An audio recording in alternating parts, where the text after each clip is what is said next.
Today we're taking a look at the iFootage SL1 60DN compact chip on board light.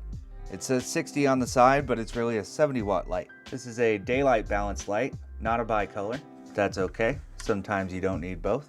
Not being bicolor means that this light is going to be just a little bit brighter than its bicolor brother. I've had this light for about a year now. Haven't even taken the sticker off. I think it's a pretty cool little light, and to get the long and short out of the way, I would recommend this as a buy. Let's get the numbers out of the way. This light is available in two different ways to buy it. You can get it without a carry bag for $149. So if you have your own cases or bags or a truck or whatever, and you don't need the bag, you can buy it without the bag. For $189, you get the light with the bag. The bag is just a simple nylon bag, same as shipped with other types of light like this. Often this thing goes on sale for 10% off, so keep an eye out for that. If you want to use this light with any standard Bowens modifier, you're going to need this adapter, which adapts the mini Bowens mount that comes on the 60DN to a full-size Bowens mount. This thing costs $20. So what ends up happening is the light mounts to the mount and hangs off the back, and then your modifier goes on the front. This thing ends up going on your light stand. There's an accessory that I don't have, the V-mount battery grip, that's compatible with this light, and that lets you run a V-mount battery directly to the barrel plug of this light and use it as a portable light. Keep an eye out for bundles on Amazon with this light that come with the battery grip, the Bowens mount, and the bag. There's also a new accessory that's recently been announced, which is the mini Bowens Fresnel. I don't have it, but what that would let you do is attach a Fresnel directly to this light, and you don't need this thing. I definitely want to check out the mini Fresnel for this light, which will enhance its capabilities a whole lot. The light includes this reflector, which increases the throw a little bit. To power the light, you've got two options. You've got the included power adapter, which uses a barrel plug, or you can use a 100-watt power delivery via USB-C. This is extremely handy for different situations where maybe you don't have access to AC power. The color rendering on this thing is super accurate, and if you're into that sort of thing, I'm going to do what everyone else does and tell you to check out Gerald Undun's video on this light. You got two dials on the back for controlling the light. You've got your brightness knob and your settings knob. You can tap the brightness to increase it, and I'm not exactly sure how much power I can get out of this brick. I can go 60, and then I cut off.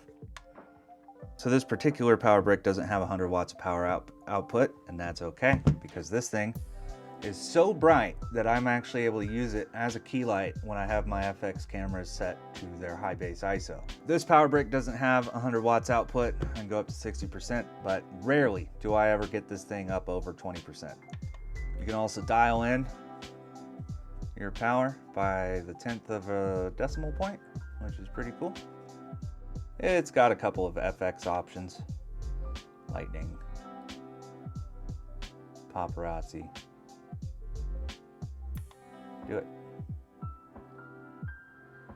Oh wow, you can adjust the frequency. I didn't know that, which can come in handy sometimes. You've also got a menu.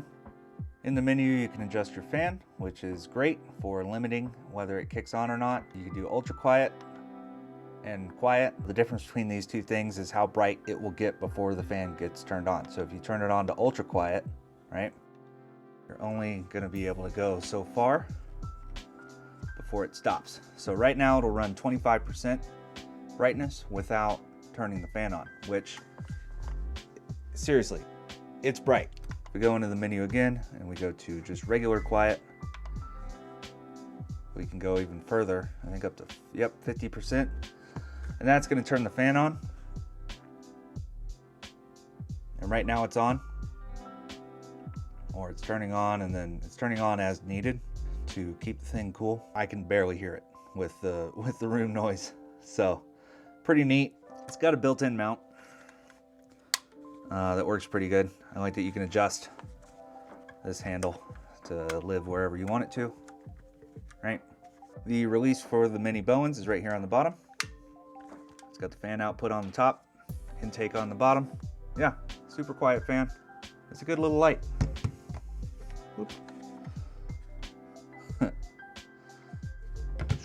A couple of pros real quick. It's compact. We like compact. You can stick this light wherever you want. This light is great for sticking in spots where you got to use special clamps, Cardellini clamps, scissor clips, whatever. This is the light for that. It's got the USB-C power delivery, which is awesome. I need to get a brick that's got the full 100 watts, but otherwise this one's been great for me. It's got the barrel adapter as well. Barrel is a way more durable design than USB. I've actually bent this on a different light before. So I like that it's got this more durable cable relief option for your main power usage instead of only having USB-C as the power source. While we're talking about cables, the cable is really long. Rarely do I ever have to plug a stinger into this cable. It's already, I think, 20 feet, 15 feet plus. It's very long. I like that they sell two different SKUs for this light, one with a carry case and one without. I like that they finally came out with a mini Bowens Fresnel for this light in particular. That's cool. They also have the mini intensifier, which I don't exactly understand the difference between the two, but as soon as I get them, I will let you know. I think I said before that I've been able to use this as a key light with the FX3, FX6 in their high base ISO. Usually what happens around the office is this light gets rigged up on a lantern and becomes my do-it-all light for everything. For instance, the What's in My Camera Bag video was lit with this light and the lantern, and that's it. And I think power output was set at maybe 5 or 10% tops. And that video was shot with the same camera I'm using right now, the DJI Pocket 3. One con is I think this adapter is just a little bit clunky. I don't really love that I have to use this. It's fully functional. It does exactly what it's supposed to do, but I just don't love that I need this to run from mini Bowens to regular Bowens. What I would like to see is modifiers, softboxes, lanterns that are built to go straight into the mini Bowens. A mini Bowens lantern would be awesome for this light. One absolute major plus is that this thing is made out of solid metal. I don't think I'm gonna break it. It seems durable to me. Definitely like the build on this. It's a nice solid light, solid metal. For the price, can't go wrong. One con on the bag is that I had to modify it a little bit and remove some foam in order to fit the cable. The last pro of this light is that it does have an app and you can use it with Bluetooth. So that's pretty handy. It works just fine. Connects quickly. You can change the curve. You can do your effects. You can do music, which means that it's going to listen to the music through your phone. We're not doing that. But yeah, there's an app and it works. Pretty good. All right, that's it for the SL1 60DN from iFootage. This is a good, affordable, compact chip-on-board light that I am happy that I purchased. A very versatile little tool. It's done everything I've asked of it and more. Definitely recommend if you're looking for an affordable light, consider this one. Good job, iFootage.